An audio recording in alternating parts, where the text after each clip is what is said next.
I took turning 30 really hard, okay? I turned 30 18 years ago. I'm 48 years old.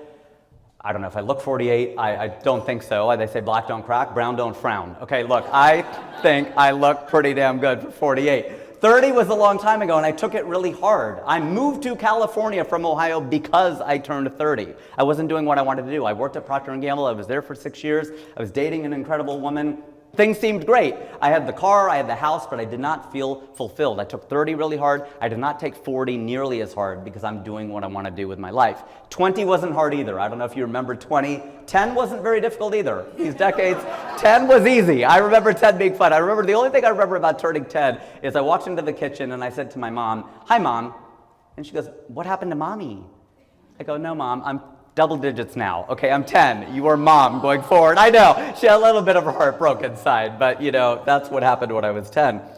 It's just that I think when I turned 30, I remember having this thought of going, I'm so disappointed in myself. What would 16-year-old Rajiv think of 30-year-old Rajiv? You ever play this game with yourself? You think back to what you wanted to be, an astronaut or a cowboy or whatever it is, and you look at yourself now like, I didn't think I'd be doing this when I'm 30 or whatever age it is.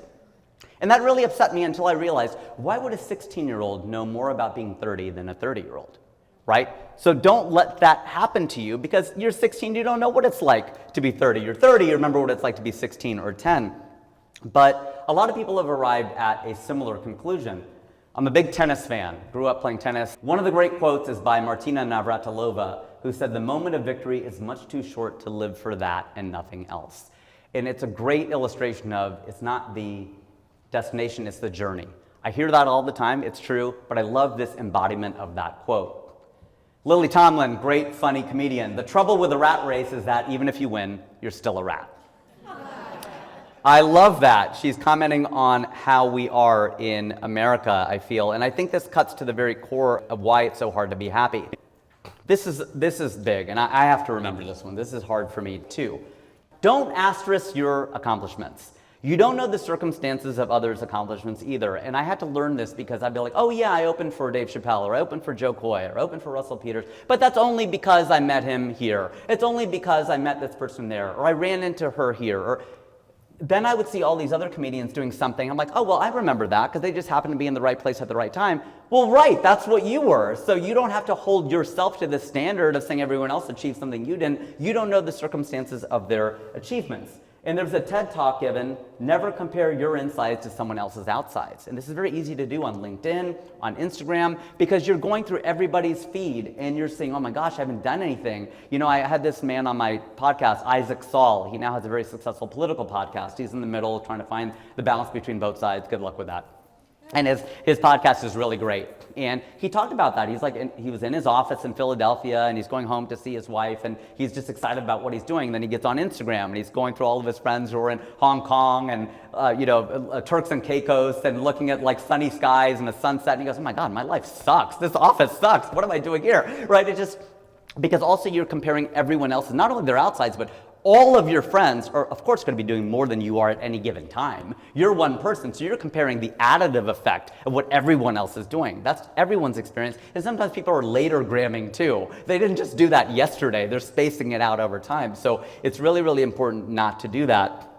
I sat down with a Hollywood producer, and she had such great advice, because I was going through what do I want to do with my life? What do I want to do with my life? And she goes, stop. She goes, don't ask yourself, what do I want to do with my life? Ask yourself, how do I want to spend my days? Because the first question is so crippling. It's just so overwhelming. Your life, that's a long time. But how do I want to spend my days? What do I want to do day after day? It's far more empowering. And she's getting to the concept of craft. Adapting your mindset, again, coming back to mindset. What I could have used at P&G, besides an assistant, was an attitude adjustment. I wish I would have heard this at the time because there's a comedian named Robert Hawkins, and he talked about this. He talked about how comedians will do stand-up for free. I would do this talk for free. I would do stand-up comedy for free. I love speaking in front of people. This is my favorite thing in the world to do. I love doing it. I do it for free. You're paying me for the travel. You're paying me for the opportunity cost, because right now I can't go on auditions, I can't write my packet that I'm submitting to the late night shows, I can't go do stand-up at the comedy clubs, I'm here and I can't be somewhere else. I want to be here, but he doesn't mean cover my travel. That's different, okay? Let's say there's a sack of money in the middle of the desert somewhere, okay? The Gobi Desert. How many dollars have to be in that sack for you to go get it, right? I'm gonna cover your travel. I'll pay for your flight, your meals, whatever. But if there's $5 in that bag, there's no way you're going, right? How much money has to be in that bag? Is it $5,000? Is it $15,000? Is it $50,000? And by the way, while you're there, here's a microphone, you can do a show. I'll do the show for free. That's not the issue. The issue is we all have jobs, and there are parts of the job that we love, and there are parts of the job that we don't love. And when I worked in marketing, I loved doing focus groups. It was so much fun. But I kind of hated doing my expense reports. I hate doing expense reports. And so you have to remember that you're getting paid to do the part of the job you hate. That's the way I started to think of it. I get to do this. Because I remember saying to my roommate at the time, my roommate for 2 years in LA was Hassan Minhaj, if you can believe that or not. He lived with me for 2 years in Studio City, a little more than 2 years. And right before him was this aerospace engineer, Brett Northcutt, who was a white version of Hassan. They were both tall, big hair, very good looking, and my gay brother is like, what is up with your hot roommates? Can I move in with you? But Brett would say this to me too. I remember I said to him once, I'm like, I gotta go to the gym. He goes, don't say I have to go to the gym. You get to go to the gym. You get to go to the gym. You have the time, you have the money, you can afford it, you have working legs, and it's going to inform your entire workout. If you work that way, like I gotta do this, you're not gonna lift as much as if you go, I get to do this. So next time you're going through part of your job and you're like, man, I really don't like this, remember that that is why you get paid to do the job. Otherwise you would do that for free. I actually interned at Wright Pat Air Force Base. I was doing fatigue testing and creep testing and all that stuff, and creep testing took months to do. You weren't getting results. It was very linear.